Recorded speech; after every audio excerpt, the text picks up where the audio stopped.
Hello friends, welcome back. Myself Prabal Avasthi, and today I have came with the second part of our lecture of Lakshmikant, and we will start from the crown rule. इससे पहले हमने company rule cover किया था, जिसमें 1773 से 1853 तक जितने charter acts और रेगुलेशंस जो ब्रिटिश गवर्नमेंट ने पास आउट किए थे उनके बारे में हमने जाना था। आज हम गवर्नमेंट ऑफ इंडिया एक्ट 1858 से स्टार्ट करके इंडियन इंडिपेंडेंस एक्ट 1947 तक सारे एक्ट्स कवर करेंगे। Basically government of India act 1935 के लिए हमने एक अलग से लेक्चर पूरा बनाया है। अगर आपको ज़्यादा डीप पढ़ना है तो आप उस लेक्चर को रेफ़र कर सकते हैं। So let's start with the government of India act 1858। Act 1858 was enacted just after the revolt of 1857। जैसे ही सन 57 का रिवॉल्ट होता है उसके जस्ट बाद ये गवर्नमेंट ऑफ इंडिया एक्ट 1858 आता है। और जो टेंडेंसी चली आ रही थी सेंट्रलाइजेशन की, उसको यहाँ से गवर्नमेंट ऑफ इंडिया एक्ट 1858 से डिसेंट्रलाइज करना स्टार्ट कर दिया जाता है। मींस सबसे बड़ी बात, जो पावर गवर्नमेंट कंपनी के हाथ में थी उसको लेके क्राउन अपने हाथ में ले लेता है। जो भी सारे मैटर्स थे लाइक टेरिटरीज एंड रेवेन्यूज, ये सब ब्रिटिश क्राउन अब देखेगा। Let's have a look on the main features of this act. The main feature was, सबसे बड़ा जो फीचर था वो यही था कि जो गवर्नर जनरल ऑफ इंडिया था उसका नेम चेंज करके, उसका डिजिग्नेशन चेंज करके वाइस रॉय ऑफ इंडिया कर दिया गया था। और फर्स्ट वाइस रॉय कौन थे? First vice Roy was the Lord Canning. उसका दूसरा इम्पॉर्टेंट फीचर है वो ये है कि इसने डबल गवर्नमेंट को एंड कर दिया था, जिसमें कोर्ट ऑफ डायरेक्टर और बोर्ड ऑफ कंट्रोल पहले एक्ट्स के थ्रू जो बनाया गया था उसको इसने अबॉलिश कर दिया था। और एक नया ऑफिस क्रिएट किया था, that is secretary of state for India, and vested with complete authority and control over Indian administration. जो secretary of state of India was a member of the British cabinet. Hence, this can be asked in a MCQ, so you can just go through that line and get an answer. So, who was the Secretary of State for India? He was a member of the British cabinet and was ultimately responsible to whom? It was responsible to the British Parliament. Okay, you should remember this point. He was responsible to the British Parliament, and a 15 member council was created to assist the Secretary of State for India. I think only this much is important for this act. अब हमें आगे चलना चाहिए। अब हम next act को देखते हैं क्या है। सो नेक्स्ट जो एक्ट है हमारा वो है Indian council act of 1861। Just after the revolt of 1858 the British government felt that the necessity of seeking the cooperation with Indians in administration of their countries. जैसा कि मैंने पहले आपको बताया था, जो सेंट्रलाइजेशन टेंडेंसी थी वो काफ़ी हाई हो चुकी थी और 1857 से पहले। अब उसको इन्हें क्या करना पड़ेगा कि उसे डिसेंट्रलाइज करना पड़ेगा। इन्हें ये चीज़ समझ में आने लगी कि अब हमें इंडियंस के साथ मिल के वर्क करना चाहिए, तभी हम रूल कर पाएंगे। तो इन्होंने डिसेंट्रलाइजेशन की टेंडेंसी स्टार्ट कर दी। जो इसके मेन फीचर्स थे उनको हम देखते हैं यहाँ पे।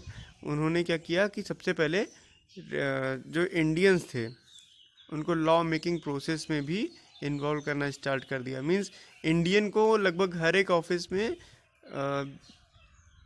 कोई डिसीजन लेने की पावर नहीं थी, लेकिन हाँ उनका इन्वॉल्वमेंट उन्होंने इम्पोर्टेंट कर दिया, जिससे क्या रहा कि जो अनसेटिस्फैक्शन था वो कुछ हद तक धीमे धीमे कम होने लगा।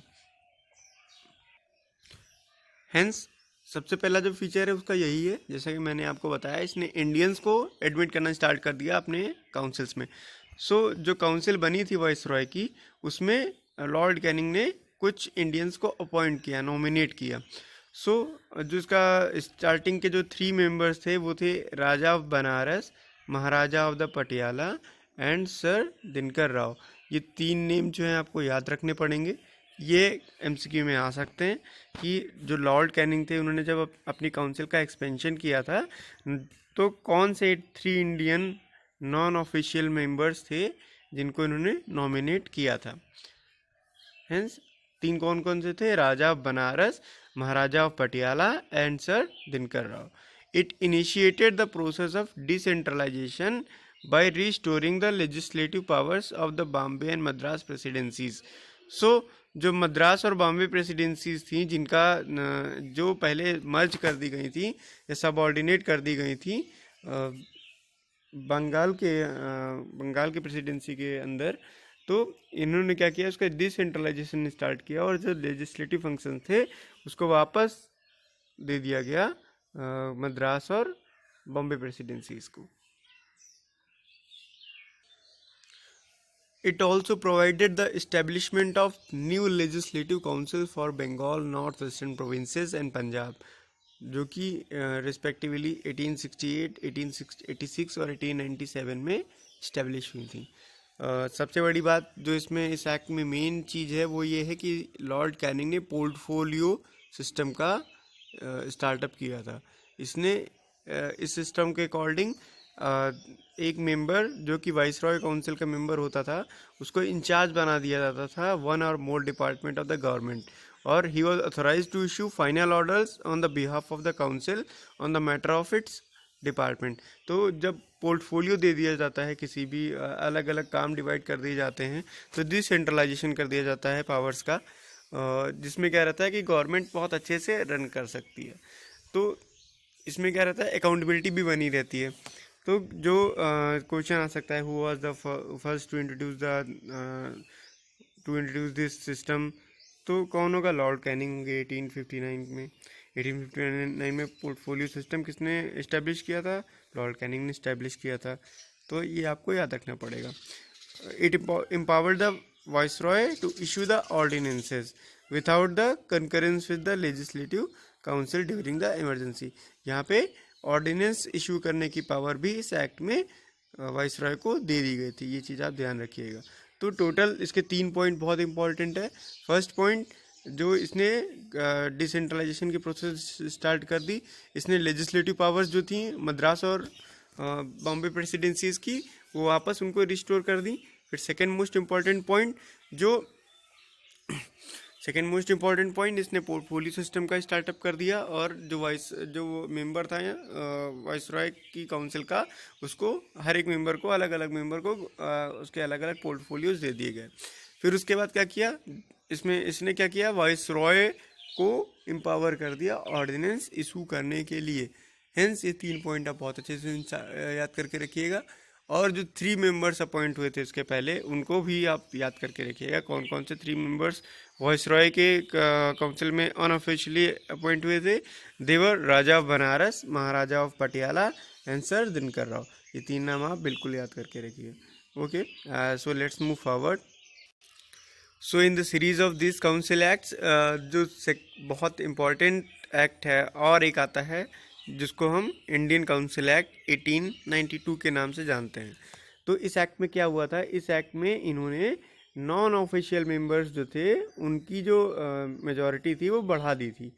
In central and provincial legislative council number बढ़ा दिया गया था, लेकिन जो ऑफिशियल मेजॉरिटी थी वो अभी मेंटेन थी. ये चीज़ आप याद रखिएगा. 1892 में क्या किया था, इन्होंने नॉन ऑफिशियल मेंबर्स की संख्या बढ़ा दी गई थी सेंट्रल और प्रोविंशियल लेजिस्लेचर दोनों में.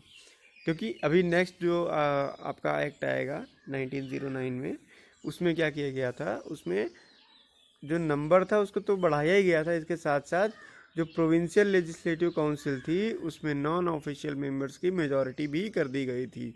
सिर्फ सेंट्रल में ही लेजिस्लेटिव काउंसिल में मेंबर जो ऑफिशियल मेंबर थे उनकी मेजॉरिटी थी.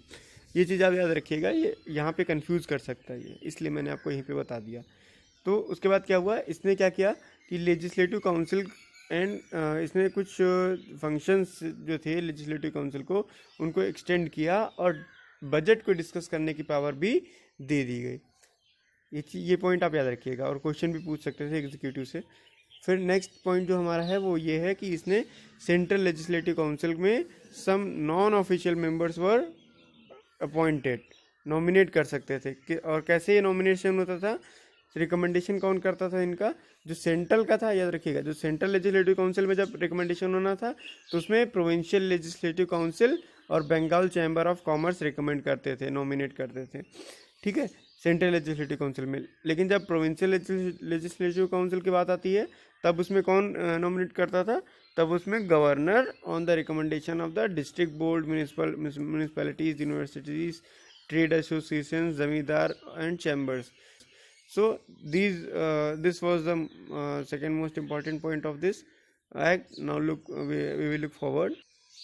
जैसा कि in the series of next council acts, we will now look on the Indian Council Act of 1909. हमने इससे पहले सारे एक्ट देखे और ये जो एक्ट है वो आफ्टर द कंपनी रूल, जो क्राउन रूल हमारा आता है, उसमें बहुत इंपॉर्टेंट एक्ट है 1909 का काउंसिल एक्ट. ये जो now we will look on the features of this act. इसको मॉर्ली मिंटो रिफॉर्म बोला जाता था और जो लॉर्ड मॉर्ली थे वो secretary of state for India थे और ये जो लॉर्ड मिंटो थे ये वाइस रॉय ऑफ इंडिया थे at that time. Now the main features was जो लेजिस्लेटिव काउंसिल थी उनका जो साइज़ था वो इंक्रीज़ कर दिया गया था. पहले जो मेंबर्स थे, नंबर ऑफ़ मेंबर थे सेंट्रल लेजिस्लेटिव काउंसिल में, वो 16 थे और अब उन्होंने इसको रेज़ करके 60 तक कर दिया था. इसने सेंट्रल लेजिस्लेटिव काउंसिल में तो अपनी ऑफिशियल मेजॉरिटी मेंटेन रखी, लेकिन जो प्रोविंशियल लेजिस्लेटिव काउंसिल थी उसमें नॉन ऑफिशियल मेजॉरिटी को प्रमोट कर दिया, अलाउ कर दिया. ये चीज़ बहुत ही इम्पॉर्टेंट थी क्योंकि जो मॉडरेट्स थे हमारे, उनका जो वर्क था वो यही था कि वो चाहते थे कि जो ब्रिटिश गवर्नमेंट है वो बनी रहे और जो प्रेयर्स और पिटिशंस के थ्रू अपनी मांगे पूरी कराते रहें.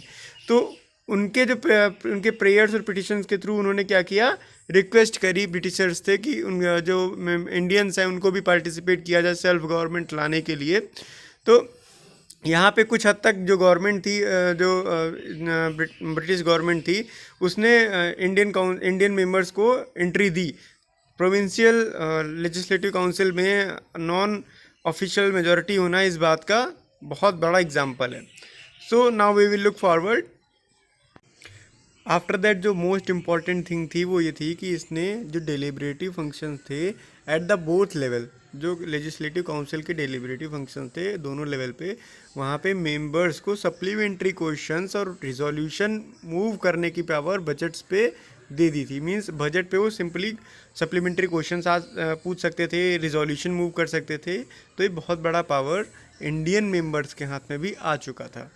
और इसमें जो मोस्ट इम्पॉर्टेंट थिंग है वो यही है कि जो सच्चिदानंद सिन्हा थे, इनको फर्स्ट टाइम, किसी भी इंडियन को फर्स्ट टाइम वाइस रॉय की एग्जीक्यूटिव काउंसिल, वाइस रॉय और गवर्नर की एग्जीक्यूटिव काउंसिल में एसोसिएट किया गया था. और जो सत्येंद्र प्रसाद सिन्हा थे, इनको first law member, he was appointed as law member. He was the first Indian and he was the first Indian to join the Viceroy Executive Council and appointed as law member.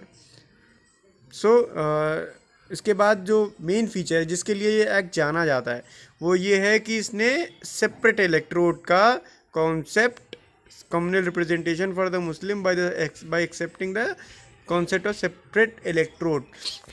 Separate electrode तक का concept इस act के through इन्होंने adopt कर लिया था. तो ये जो इंडियन, जो हमारा एक तरीके से हिंदू मुस्लिम को 2 पार्ट्स में फूट डालो और राज करो की जो नीति थी वो यहाँ से लीगलाइज कर दी गई थी. जो मॉर्ली मिंटो रिफॉर्म आया 1909 का, इसके थ्रू इन्होंने जो कम्युनलिज्म था उसको लीगलाइज कर दिया. और जो लॉर्ड मिंटो थे, इनको फादर ऑफ कम्युनल इलेक्ट्रोड के नाम से जाना जाने लगा. तो ये बहुत बड़ी घटना थी जिसका इफेक्ट हमें फाइनली इंडिपेंडेंस एक्ट, हमारे स्वतंत्रता आंदोलन तक, पूरे आगे तक हमें स्वतंत्रता नहीं मिल जाती तब तक देखने को मिलता है, सेपरेट इलेक्ट्रोड. और this was the main reason for the partition of India. Jinnah की 2 नेशन थ्योरी यहीं से आ रही है. So friends, let's move forward and we will look on the another act. So जो नेक्स्ट हमारा इम्पॉर्टेंट एक्ट है वो गवर्नमेंट ऑफ इंडिया एक्ट 1919 है. गवर्नमेंट ऑफ इंडिया एक्ट बहुत इंपॉर्टेंट रोल प्ले करता है हमारे आगे आने वाले मूवमेंट्स के लिए.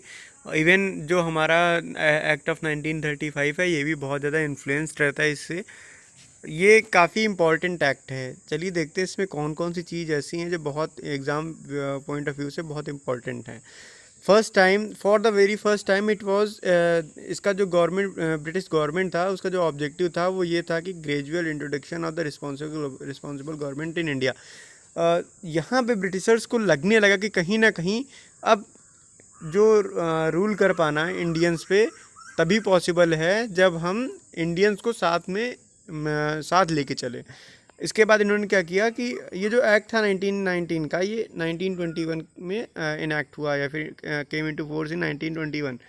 जो मॉन्टेग्यू थे वो secretary of state for India थे, और जो चेम्सफोर्ड थे वो वाइसरॉय ऑफ इंडिया थे। ये चीज़ आप याद करके रखिएगा। वो लॉर्ड मॉर्लिमिंटो में भी आप याद रखिएगा, और मॉन्टेग्यू चेम्सफोर्ड में भी आप याद रखिएगा। यूपीएससी या फिर कोई भी एग्ज़ाम ये सिंपल स्टेटमेंट दे के आपको कंफ्यूज कर सकता है। So now look at the features of this act.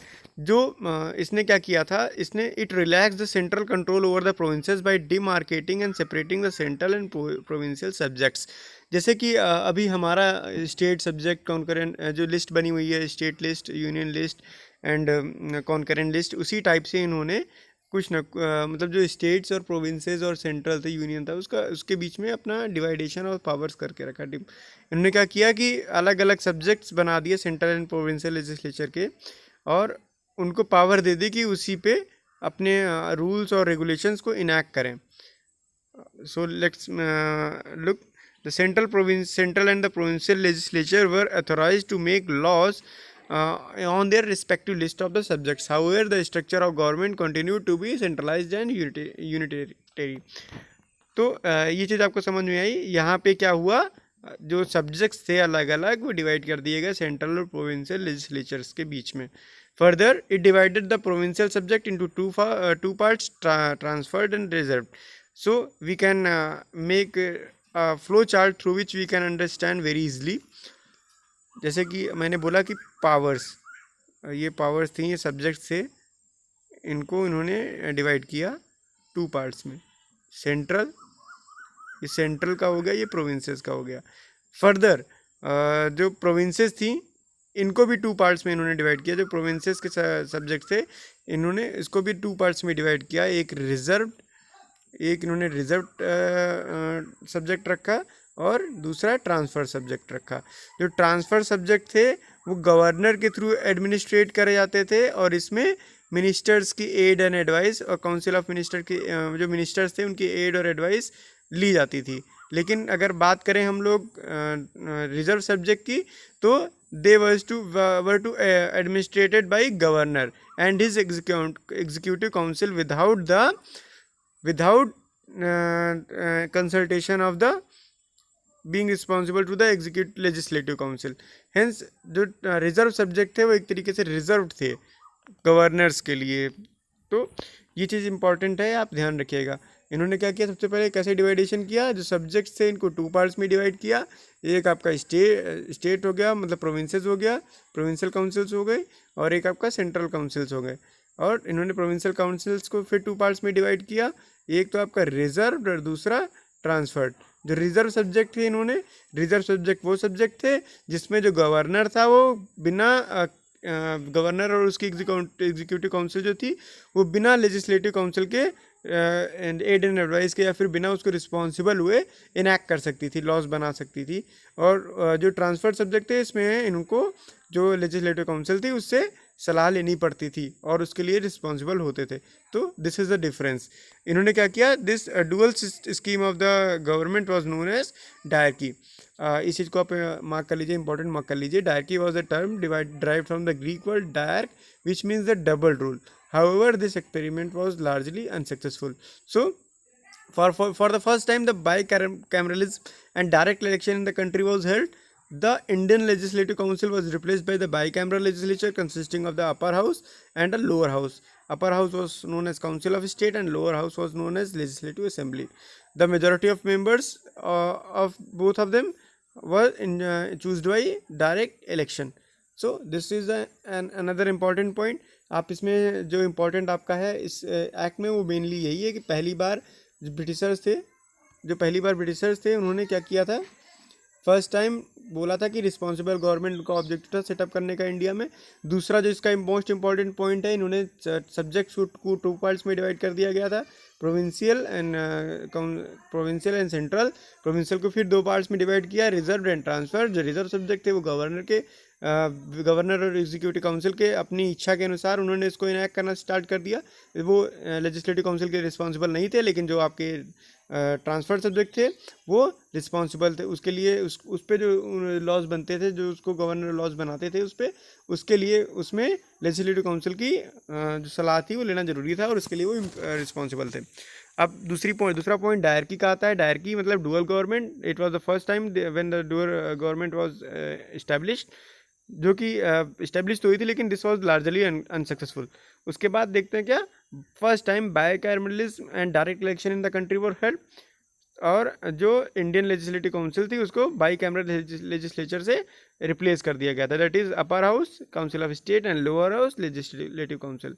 So let's move forward in this series. और जो बहुत मोस्ट इम्पॉर्टेंट चीज़ है वो ये है कि इसने 6 मेंबर्स जो थे उसमें से 3 मेंबर, जो वाइस रॉय एग्जीक्यूटिव काउंसिल थी उसके जो 6 मेंबर थे उसमें से 3 मेंबर्स को इंडियन होना इम्पॉर्टेंट कर दिया गया था। It required the 3 of the 6 members of the viceroy executive council other than the commander in chief were to be Indian. तो इससे क्या इफेक्ट हुआ, इंडियंस का रोल बढ़ गया, पार्टिसिपेशन इन्होंने इंडियन का इंक्रीज़ कर दिया। यहाँ से गवर्नमेंट की इंटेंशन हमें दिख रही है। आपको मैंने पहले वाले लेक्चर में बताया था कि कैसे सेंट्रलाइजेशन टेंडेंसी स्टार्टिंग 1773 से बढ़ के जब आपका लास्ट आया चार्टर 1853 का, तब तक अपने पीक पे पहुँच चुकी थी। लेकिन उसके बाद से जब कंपनी रूल आपका एंड हो गया और क्राउन रूल स्टार्ट हो गया, उसके बाद से इन्होंने धीमे धीमे अपना सेंट्रलाइजेशन की टेंडेंसी कम करने, ये अपने सेंट्रलाइजेशन टेंडेंसी कम करने लगे। अब यहाँ पे हम देख रहे हैं कि कैसे वो डिसेंट्रलाइज कर रहे हैं पावर को। यहाँ पे देखिए सबसे इम्पॉर्टेंट चीज़ यही है, इन्होंने प्रोविंसेस और स्टेट्स में अपना डिवाइडेशन करना स्टार्ट कर दिया था पावर्स का। इन्होंने मेंबर्स भी से जैसे 6 मेंबर्स होते थे एग्जीक्यूटिव काउंसिल में वाइस राय के, इन्होंने 3 मेंबर्स इंडियन कर दिए। तो यही शो कर रहा है कि ये किस तरह से धीमे धीमे डिसेंट्रलाइजेशन की ओर बढ़ रहे हैं। It extended the principle of communal representation by providing separate electorate for 6 Indian Christian, Anglo-Indians and European। ये देखिए पहले इन्होंने सेपरेट इलेक्टोरेट जो मॉल्यूमेंट्री रिफॉर्म में था उसमें क्या था कि सिर्फ और सिर्फ मुस्लिम्स के लिए था, लेकिन यहाँ पे इन्होंने इसको एक्सटेंड कर दिया 6 इंडियन क्रिश्चियन और एंग्लो इंडियंस और यूरोपियंस के लिए। और it granted the franchise for to a limited number of people on the basis of property tax और एजुकेशन। उसके बाद आगे देखते हैं इन्होंने क्या किया, एक नया ऑफिस इस्टेब्लिश किया, high commissioner for India in London, and transfer to him some of the functions perform by the secretary for state of India. इन्होंने न्यू फॉर, ये एक पॉइंट आप याद रखिएगा, हाई कमिश्नर ऑफ इंडिया जो कि London में एक नया ऑफिस इस्टेब्लिश किया गया था। ये पॉइंट आ सकता है, आप इसको एमसीक्यू के फॉर्म में पूछ सकते हैं, वहाँ पे ऑप्शन एक हो सकता है, इसको आप याद रखिएगा। इन्होंने जो first time public service commission का इस्टेब्लिशमेंट हुआ था, hence central public service commission was set up in 1926 for recruiting civil servant. इसने रिकमेंड किया था it provided for the establishment of the public service commission, hence central public service commission was set up in 1926 for recruiting the civil servants. This is the very important point. Being a civil servant, you are preparing for the civil servant, you should know the history of the civil, how this public service commission was formed। इसकी पूरी detail के लिए मैं एक अलग से lecture बनाएंगे total, जो जल्दी अपलोड होगा, प्लीज़ उसको ज़रूर देखिएगा। सो इसने एक चीज़ और किया था, जो provincial first time provincial budget जो था उसको 2 पार्ट्स में डिवाइड कर लिया गया था। मतलब बजट जो फॉर्मेशन था उसको 2 पार्ट्स में डिवाइड कर लिया गया था। सेंट्रल बजट जो था वो अलग बन रहा था और प्रोविंशियल बजट था वो अलग बन रहा था। Provincial budget from the central budget and authorize it separated for the first time provincial budget from the central budget and authorize the provincial legislature to enact their budget. सो ये बहुत बड़ी बात थी। सेंट्रल अलग अलग सेंट्रल्स को देखिए यहाँ पे भी डिसेंट्रलाइजेशन हो रहा है। प्रोविंसेस को पावर दे दी कि अपना बजट है वो अपने तरीके से बनाइए, सेंट्रल के पास पावर थी अपना बजट वो अपने तरीके से बनाए। Okay, so it provided the for the appointment of the statutory commission to inquire into and report on its working after 10 days of coming the. ये जो आपका मॉन्टेग्यू रिफॉर्म आया था 1919 का, इसमें क्या कमियां रह गई, क्या फ्लॉज हैं और इसका क्या इफेक्ट रहा, इसको मॉनिटर करने के लिए एक स्टैट्यूटरी कमीशन अपॉइंट किया गया, जिसको हम साइमन कमीशन के नाम से भी जानते हैं। और इसका क्या था, इसका उन्होंने टेन्योर दिया था कि आफ्टर 10 years ये आएगा और अपनी रिपोर्ट सबमिट करेगा। लेकिन ये 10 years से नहीं 2 साल पहले ही आ गया था, और इसका बहुत ज़्यादा विरोध हुआ था। इन नवंबर 1927 itself, 2 years before the schedule, the British government announced the appointment of the 7-member statutory commission under the chairmanship of John Simon. तो जॉन साइमन के इसके चेयरमैन थे, इसलिए इसको साइमन कमीशन बोला जाता है। और इसमें कोई भी इंडियन मेंबर नहीं था, इसकी वजह से इसका बहुत बड़ा अपोज होता है और साइमन गो बैक या फिर इसको बहुत तरीके से क्रिटिसाइज किया जाता है। Okay, so let's look in detail about the Simon commission. जैसे कि पहले मैंने थोड़ा आपको टच दिया था इसके बारे में, फिर से मैं एक बार रिपीट कर दे रहा हूँ और कायदे से इसको समझ लेते हैं। जो साइमन कमीशन है ये एक तरीके से स्टैट्यूटरी कमीशन है जो कि इंक्वायरी के लिए इंडिया में आता है। 1919 का जो मॉन्टेग्यू चेमफोर्ड रिफॉर्म्ड है उसके बारे में वो कितना सक्सेसफुल रहा इंडिया में, और कितना और कौन कौन से फ्लॉज हैं, कौन कौन सी इम्प्रूवमेंट हैं जो अगले आने वाले एक्ट में शामिल करी जा सकती हैं, उसको इंक्वायर करने के लिए एक साइमन कमीशन का गठन हुआ था। और बोला गया था कि 1919 में एक्ट आया था हमारा, और बोला गया था 1919 के 10 साल के बाद, वर्किंग आफ्टर 10 years, ये जो आपका स्टैट्यूटरी कमीशन है वो इंडिया में आएगा। लेकिन ये 2 साल पहले ही आ गया, और इसमें सबसे इसके जो चेयरमैन थे वो सर जॉन साइमन थे, जिनके नेम पे ही इसको साइमन कमीशन के नाम से जाना जाता है। So British government announced the appointment of a 7-member statutory commission under the chairmanship of sir John Simon. इसमें इसका अपोजिशन बहुत सारी पार्टीज़ करती हैं और बहुत करते हैं। इसका जो मेन रीज़न था वो ये था कि इनका जो कमीशन था उसमें जितने भी लोग थे वो सबके सब ब्रिटिशर्स थे, कोई भी इंडियन शामिल नहीं था। तो पहले जितने भी सेंट्रल लेजिस्लेटिव काउंसिल हैं, प्रोविंशियल जो आपका गवर्नर का काउंसिल है, सब में इंडियंस का इंट्रोडक्शन हो रहा है, इंडियंस का अपॉइंटमेंट हो रहा है। लेकिन ये जो कमीशन आता है इसमें कोई भी इंडियन ना होने की वजह से एक अनसेटिस्फैक्शन होता है। तो इसका अपोजिशन बहुत पार्टीज़ बहुत करती हैं। All the members of this commission were Britishers and hence all parties boycotted the Simon commission. Simon go back का नारा भी दिया गया था इसी में। Simon commission submitted its report इन 1930 में अपनी रिपोर्ट सबमिट करती है। इसकी जो रिकमेंडेशंस हैं बहुत इंपॉर्टेंट हैं, क्योंकि यही recommendations government of India act 1935 में शो करेंगी, रिप्रेजेंट्स होंगी सीधे। It recommended the abolition of dyarchy, जो कि 1935 में अबोल्यूशन हुई गया था। The extension of the responsible government in the provinces, establishment of a federation of British India and princely states, it and the continuation of the communal electorate. बहुत important point है। इसके बाद इस प्रपोजल को consider करने के लिए British government ने 3 राउंड टेबल कॉन्फ्रेंसेस का भी शेड्यूल रखा। इन्होंने 3 राउंड टेबल कॉन्फ्रेंसेस कराई।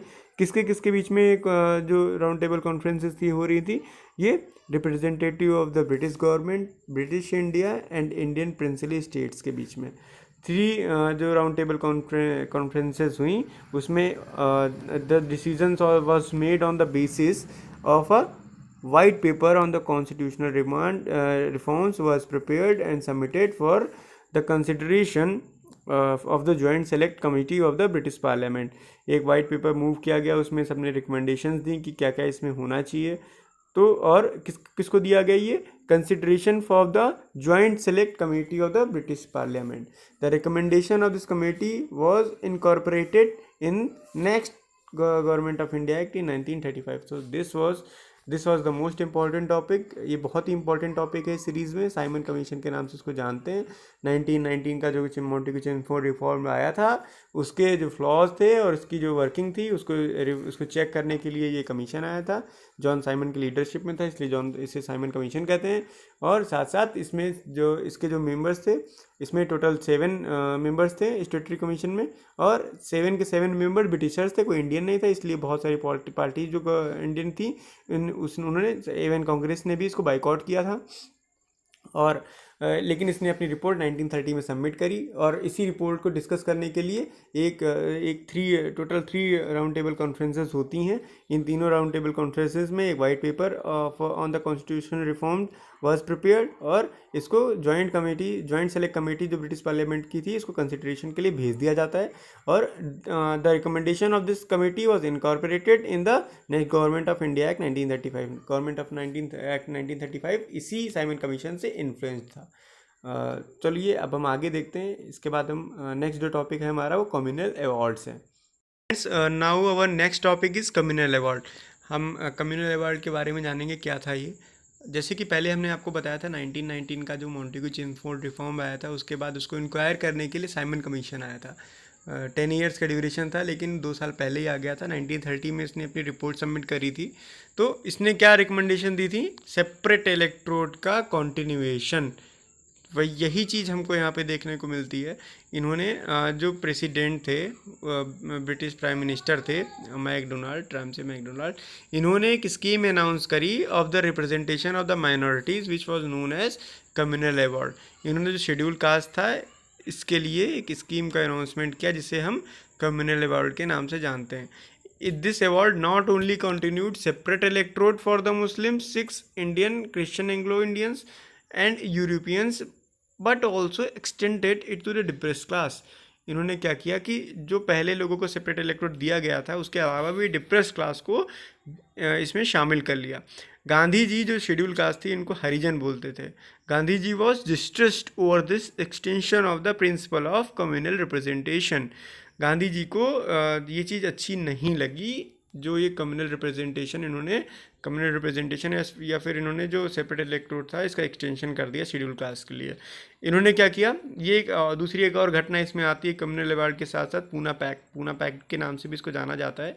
तो गांधी जी ने क्या किया, आमरण अनशन स्टार्ट कर दिया अपना यारावाड़ा जेल पूना में। Principle Gandhi ji was distressed over the extension of the principle of the communal representation to depressed classes and undertook fast and to that in Yerawada jail Poona to get the award modified. At last क्या होता है, जो leaders of Congress होते हैं, depress class के जो leaders होते हैं, उनके बीच में एक एग्रीमेंट होता है, और इस एग्रीमेंट को हम पूना पैक्ट के नाम से भी जानते हैं। इसने क्या किया, it retained the Hindu joint electorate and give the reserve seat to the depressed class. So this was the all about the communal award और पूना पैक्ट। दोनों पॉइंट इसमें कवर हो जा रहे हैं। अब जो नेक्स्ट हमारा टॉपिक आ रहा है वो गवर्नमेंट ऑफ इंडिया एक्ट 1935 आ रहा है। So let's move forward, friends. So friends, now we will look on the Government of India Act 1935. इसके पहले हमने गवर्नमेंट ऑफ इंडिया एक्ट 1919 देखा, साइमन कमीशन देखा, पूना पैक्ट देखा, कम्युनल अवार्ड देखा, और इनका सबका एक तरीके से जो प्रोविजंस थे, जो रेगुलेशंस थे, उसका reflection government of India act 1935 में देखने को मिलता है।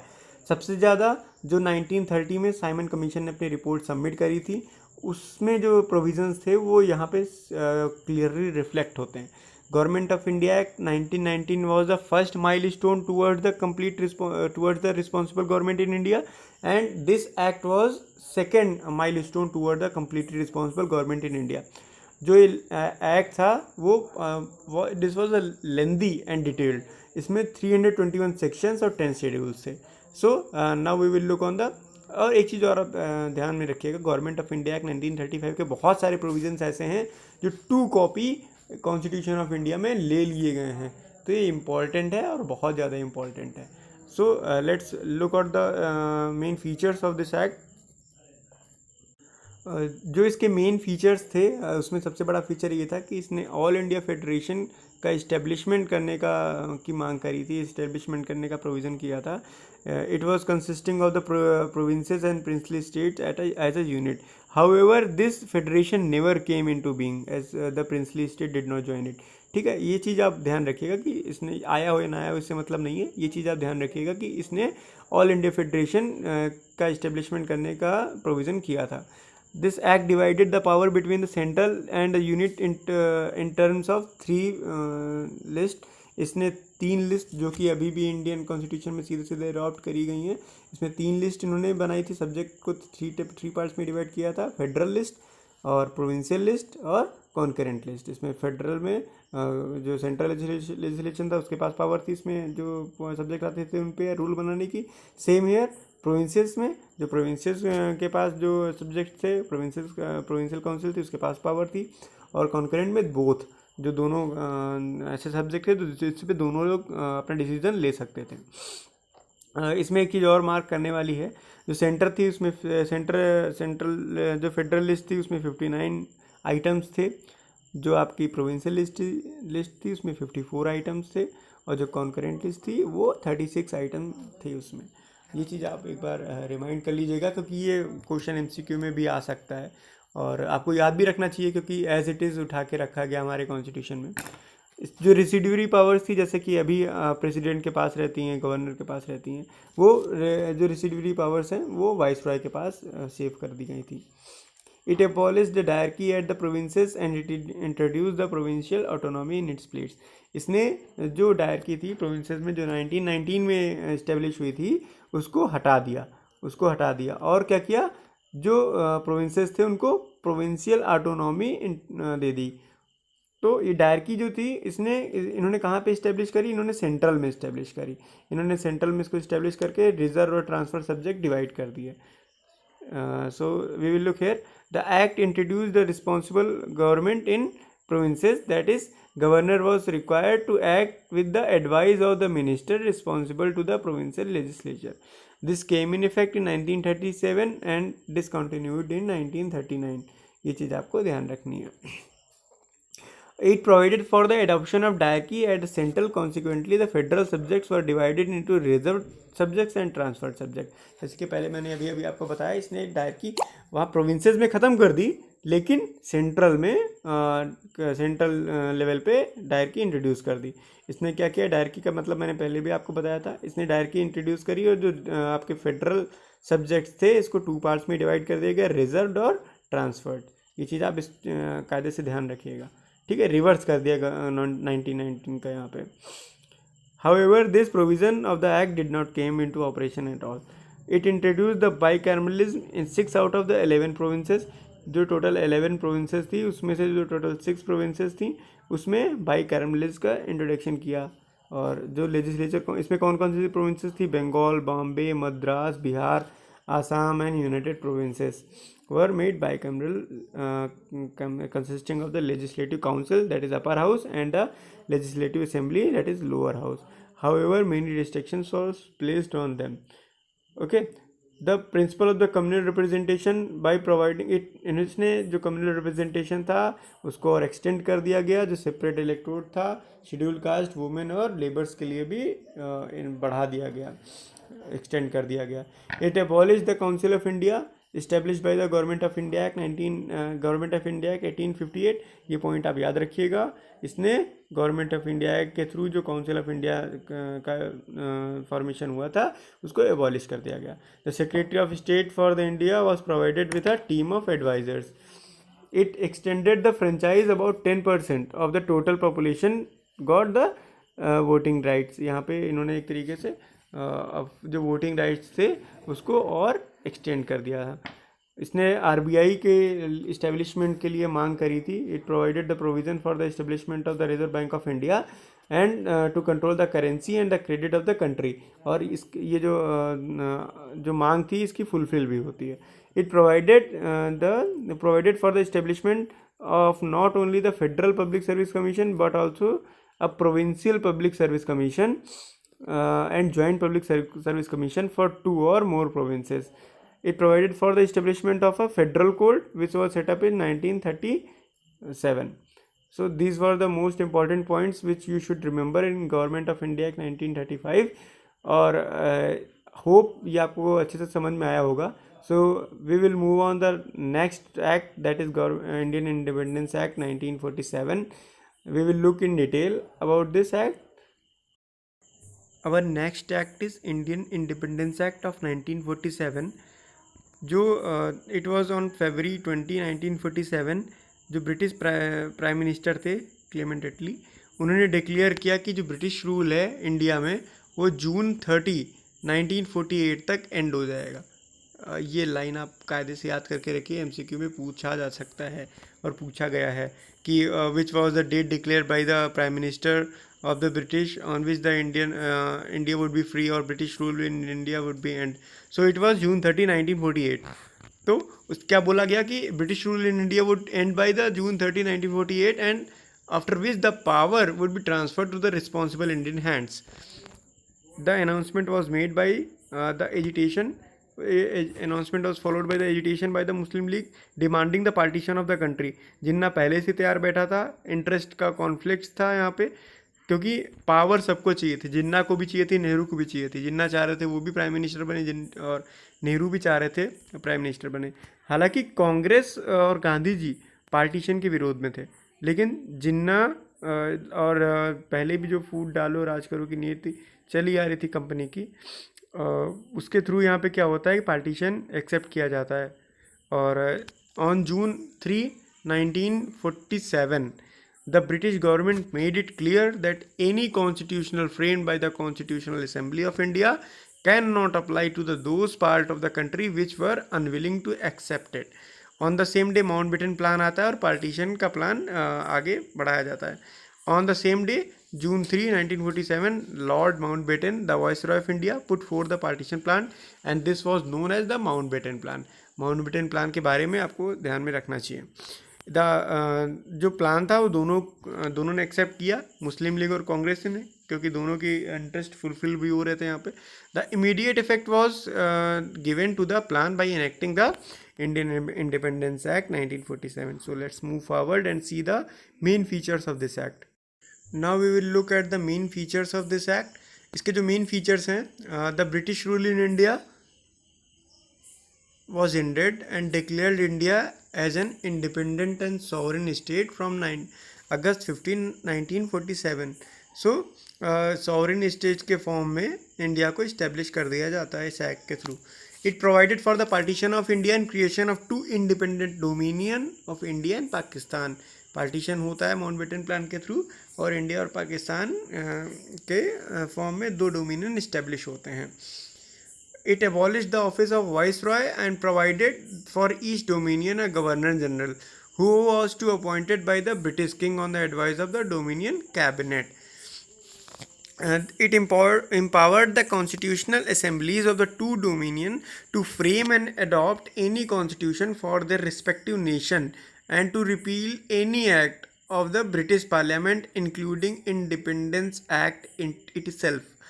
तो इसने जो कॉन्स्टिट्यूशनल असेंबलीज थी दोनों डोमिनियन की, उसको पावर दी थी किसी भी टाइप के कॉन्स्टिट्यूशन को अडॉप्ट करने की अपने अपने नेशन के लिए। और साथ में भी ये भी बोला था कि अगर कोई भी एक्ट को रिपील भी करना चाहे तो वो रिपील कर सकती है, even including this independent act itself.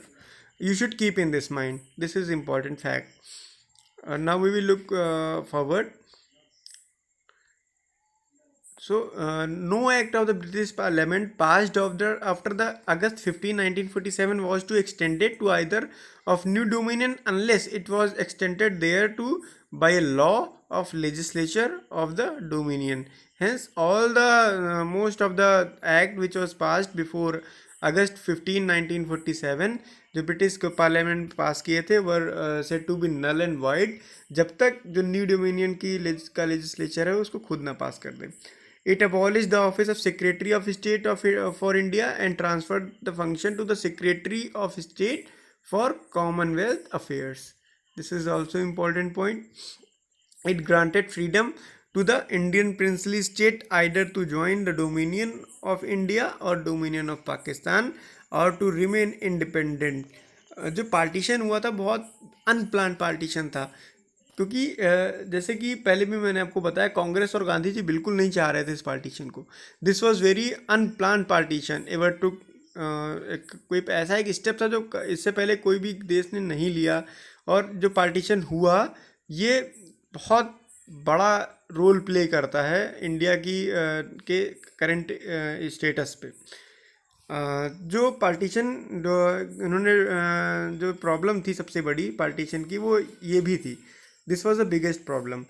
It granted the freedom to the Indian princely state either to join the dominion of the India or dominion of Pakistan or to remain independent. इसने जो ये power दी थी वो head को दी थी, जो आपका princely state का हेड था उसको दी थी, जो राजा था जो रूल कर रहा था उसको दी थी, ना कि वहाँ की जनता को।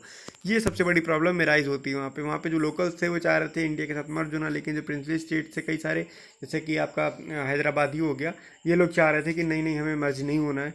So this was a very big problem. Now we will look forward. It provided the governments of the East Dominion and provinces by the Government of India Act 1935 till the new constitution was framed. तब तक ये governance जो है इसके through होती रहेगी.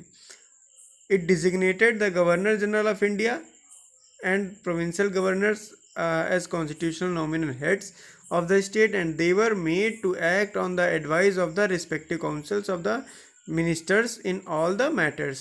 Okay, this point you should keep in mind. It discontinued the appointment of the all civil servants and reservation of the posts by the Secretary of State for India. The members of the civil services appointed before August 15, 1947 would continue to enjoy all the benefits they were entitled till that time. Okay, now finally, at the stroke of the midnight of 14 to 15 August 1947, the British rule came to end and the power was transferred to the two new independent dominion of India and Pakistan. Lord Mountbatten was the first Governor General of New Dominion of India. He served in Jawaharlal Nehru as the first Prime Minister of independent India. So अच्छा, एक चीज़ और बताइए, जो आप comment पे section में भी आप आंसर दीजिए, फर्स्ट जो इंडियन गवर्नर जनरल था वो कौन सा था? Very easy simple question, but you should answer in comments. Okay friends, this was all about the government of India act 1935. इसके बारे में और डिटेल में हम देखेंगे नेक्स्ट अपने वीडियो में. So thanks a lot. यहाँ पे हम अपनी पूरी सीरीज़ कंप्लीट कर रहे हैं. जो मैंने स्टार्टिंग में फर्स्ट पार्ट बनाया था उसमें कंपनी रूल का पूरा था, मतलब 1773 से स्टार्ट होके 1853 तक पूरा कंप्लीट था. उसके बाद ये जो सीरीज़ मैं बना रहा हूँ आपको पार्ट सेकंड दे रहा हूँ. ये पार्ट सेकंड आपका टोटल का जो आपका क्राउन रूल है, जहाँ से आपका 1858 से स्टार्ट होके कंप्लीट होता है 1947 तक, ये पूरा आपका कंपाइलेशन है. Hope this was helpful to you. इसमें जो फ्लॉज हैं, जो कमियां हैं, प्लीज़ आप हमको बताएं जिससे हम इसमें आगे सुधार कर सकें. Thanks a lot for watching this video. Please like, share and subscribe. If you like it, please comment in the comment section. Thanks a lot. Signing out, Prabal Avasthi.